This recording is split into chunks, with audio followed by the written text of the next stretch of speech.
आप फ्री में चावल देने की बात करते हैं, फ्री में राशन देने की बात करते हैं, राशन देने की बात करते हैं, फ्री में बहुत सारा चीज़ देने की बात करते हैं। आप कुछ मत दो जनता को। झारखंड में रामगढ़ उपचुनाव का शंखनाद बज चुका है और तमाम जो पार्टियां हैं अपने संगठन को मजबूत करने में जुट गई है। और किस तरह से रामगढ़ चुनाव जीता जाए या किस तरह से रामगढ़ के इस उपचुनाव को पार्टियां देख रही हैं, इन तमाम मुद्दों पे हमारे साथ बात करने के लिए आज लोकहित अधिकार पार्टी के प्रदेश अध्यक्ष सुनील साहू जी हैं। लोकहित अधिकार पार्टी के संगठन को किस तरह से यह लोगों तक लेकर जाएंगे, मजबूत करेंगे, या किस तरह से रामगढ़ उपचुनाव को यह देखते हैं, यही चीज़ को आज हम जानेंगे। सुनील जी, सबसे पहले स्वागत है लोकल खबर में। जी धन्यवाद।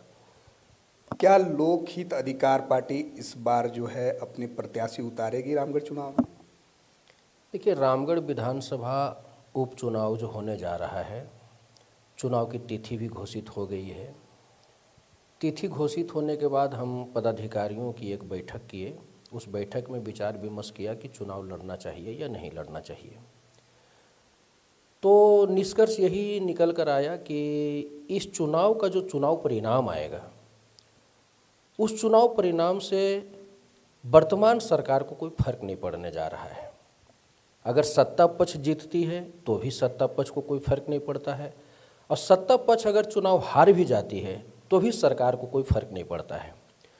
तो ऐसी स्थिति में लोकहित अधिकार पार्टी चुनाव लड़ने के नाम पर जो 1 महीना अपना समय हम वहाँ इन्वेस्ट करेंगे, उससे अच्छा है कि हमारा जो मिशन है 2024, हम उस मिशन पर कायम रहें और हमारा 2024 में लोकसभा की सभी सीटों को लड़ना है, विधानसभा की सभी सीटों को लड़ना है।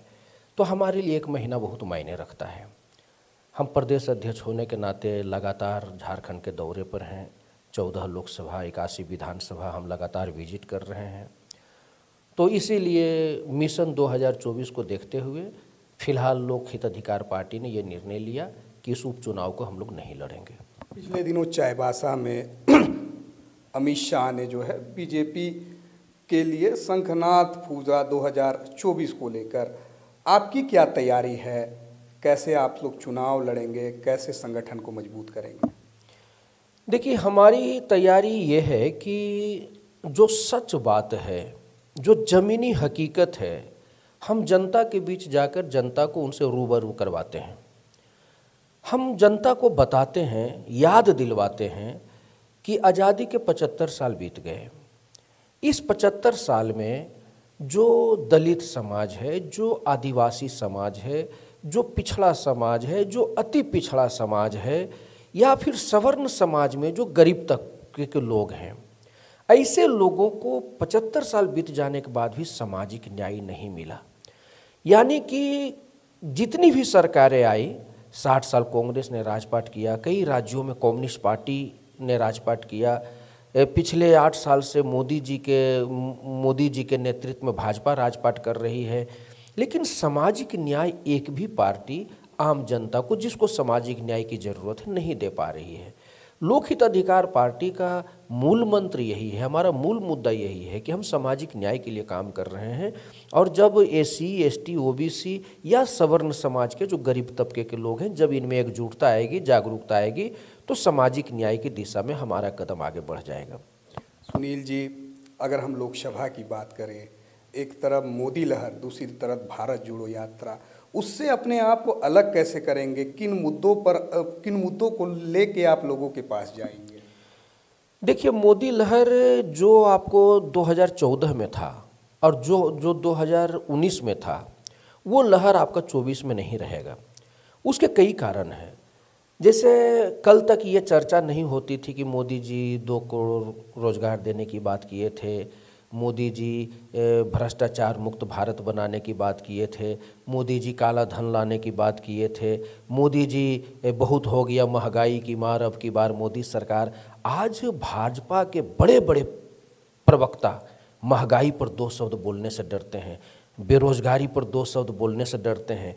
तो आज नौजवानों का देश है हमारा भारत, और उस नौजवानों में बेरोजगारों का एक फौज खड़ा हो गया है। वो नौजवान जो 14 में 19 में जिनके ऊपर मोदी का जुनून सवार था, आज वो जुनून नहीं है। इसलिए 24 में मोदी लहर उस तरह का नहीं रहेगा जैसा 14 में था और 19 में था। क्या लगता है लोकहित अधिकार पार्टी एक एक बूथों तक पहुंच पाएगी 2024 तक? देखिए, एक एक बूथ तक पहुंचने के प्रयास में तो हम लोग हैं, और मैं अकेले नहीं हूं, मेरी टीम काम कर रही है। और हो सकता है 81 विधानसभा में हम हर बूथ तक ना पहुंच पाए, लेकिन कम से कम 25-30 विधानसभा में तो हम एक बूथ स्तर तक निश्चित रूप से पहुंच जाएंगे।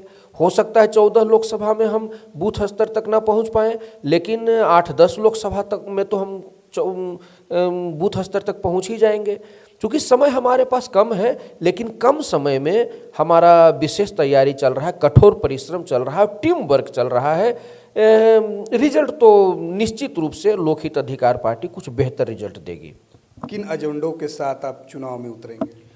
हमारा मुख्य एजेंडा तो सामाजिक न्याय की है, और सामाजिक न्याय के लिए एक काम कोई भी सरकार कर दे जो आज तक कोई भी सरकार नहीं कर पाया। आप फ्री में चावल देने की बात करते हैं, फ्री में राशन देने की बात करते हैं, राशन देने की बात करते हैं, फ्री में बहुत सारा चीज़ देने की बात करते हैं। आप कुछ मत दो जनता को हिंदुस्तान के 1 अरब 30 करोड़ जनता को सिर्फ निःशुल्क शिक्षा दे दो। हर घर में डॉक्टर, इंजीनियर, प्रोफेसर, वकील जब पैदा हो जाएंगे तो आपके फ्री फोकट का योजना को वो लात मार देंगे। आप उनको क्यों गरीब बनाकर रखना चाहते हो? आप अगर सचमुच में भारत को विश्व गुरु बनाना चाहते हो, अगर सचमुच में भारत को एक विकसित देश बनाना चाहते हो, तो 101 अरब 30 करोड़ जनता को आप शिक्षित बना दो। आज प्राइवेट स्कूल कॉलेज का भरमार पड़ा हुआ है। शिक्षा इतनी महंगी होती जा रही है कि गरीब से गरीब परिवार के लोग अपने बच्चों को कल के तारीख में शिक्षित नहीं कर पाएंगे। सरकारी स्कूल की दयनीय स्थिति आप लोगों से छिपी हुई नहीं है। आज यही स्थिति है सरकारी स्कूल का, चाहे वो बीजेपी की सरकार रहे, चाहे जेएमएम गठबंधन की सरकार रहे। हर सरकार में सरकारी स्कूल का स्थिति बद से बदतर होता जा रहा है। सरकारी स्कूल में पढ़कर कोई भी बच्चा डॉक्टर, इंजीनियर, प्रोफेसर, वकील नहीं बन सकते। दूसरे तरफ प्राइवेट स्कूल की शिक्षा महंगी होती जा रही है। तो कोई भी सरकार हो, मैं मोदी जी से भी मांग करता हूं, यूपीए से भी मांग करता हूं, एनडीए से भी मांग करता हूं कि इस देश को सचमुच में विश्व गुरु बनाना है, समृद्ध भारत बनाना है, विकसित देश बनाना है, तो सारी योजनाओं को बंद कर दो, सिर्फ निःशुल्क शिक्षा दे दो।